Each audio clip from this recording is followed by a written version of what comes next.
దేవునికి స్తోత్రం. ప్రియమైన సహోదర సహోదరులకు శుభాభివందనములు. ఈరోజు దేని వాగ్దానము అపోస్తల కార్యములు 5:4.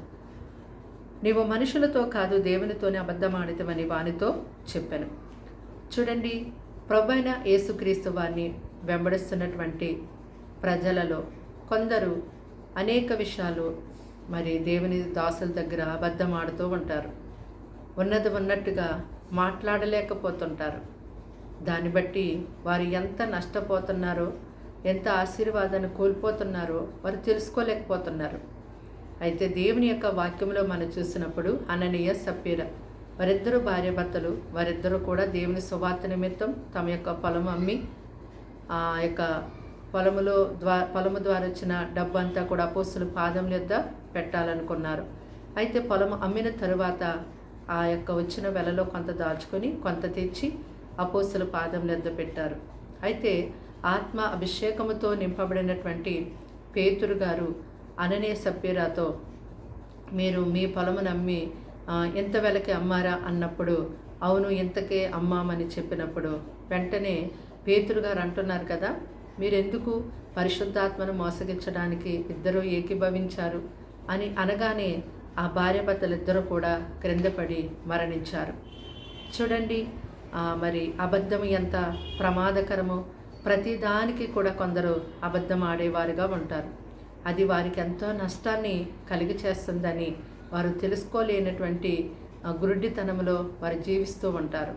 అయితే ఇప్పుడు అబద్ధం ఆడితే మరణిస్తారని నేను అనటం లేదు, కానీ అబద్ధం ఆడుట ద్వారా దైవ ఆత్మతో నింపబడినటువంటి దైవ సేవకుల దగ్గర నీవు అనేక విషయాల్లో అబద్ధం ఆడుట ద్వారా నీకు దేవుడిచ్చే ఆశీర్వాదాన్ని, ఆయన మహిమను, ఆయన యొక్క దీవెనను నువ్వు కోల్పోతావని దేవుని యొక్క వాక్యం ద్వారా నేను మీకు తెలియచేస్తూ ఉన్నాను.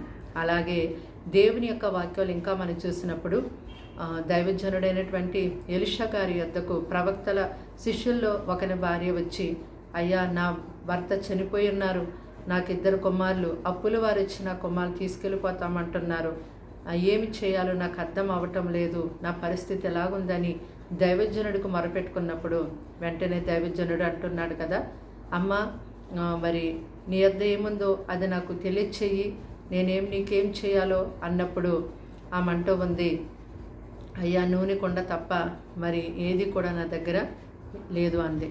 ఆమె ఉన్నది ఉన్నట్టుగా ఆ దైవజనుడైనటువంటి ఎలీషా గారితో చెప్పింది. కాబట్టి దైవజనుడి ద్వారా దేవుడు ఆమెకి గొప్ప అద్భుతమైన కార్యాన్ని జరిగించారు. ఆ సమృద్ధికరమైనటువంటి ఆ కార్యము ద్వారా ఆమె యొక్క అప్పులన్నీ తీరిపోయినాయి.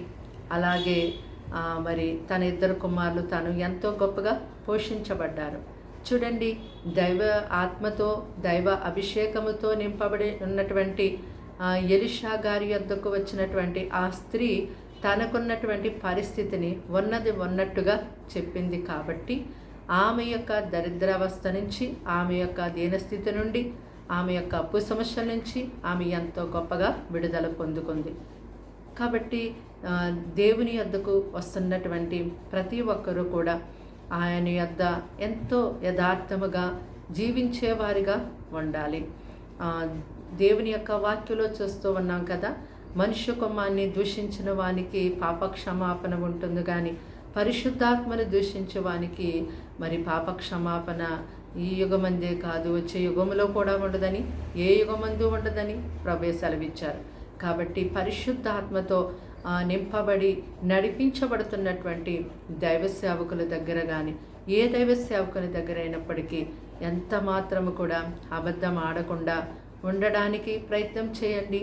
అబద్ధం ఆడకుండా నీవున్నట్టయితే దేవుడు నీకు ఇవ్వవలసినటువంటి ఆశీర్వాదాన్ని దైవజనుడి ద్వారా నీకు దేవుడు దయచేస్తారు. ప్రార్థన. దేవానికి వందనములు, స్తోత్రాలు స్తోత్రాలు స్తోత్రాలు స్తోత్రాలు తండ్రి. మాటలు వింటున్నా నీ బిడ్డ నీ రక్తంతో కడిగి ముట్టి స్వస్థపరిచి బలపరచండి. వారింటి వారికి రక్షణ ఇవ్వండి. అయ్యా తండ్రి, నీ ప్రజలు అయ్యా నీ యొక్క తండ్రి నాయన, అయ్యా తండ్రి నాయన సేవకుల యొద్ద అబద్ధం ఆడేవారుగా ఉంటూ ఉన్నారు. ఉన్నట్టు చెప్పలేని స్థితిలో ఉంటున్నారేమో. వారు ఎందుకు ఆ విధంగా జీవిస్తున్నారో తండ్రి వారిని మార్చండి, వారిని సరిచేయండి.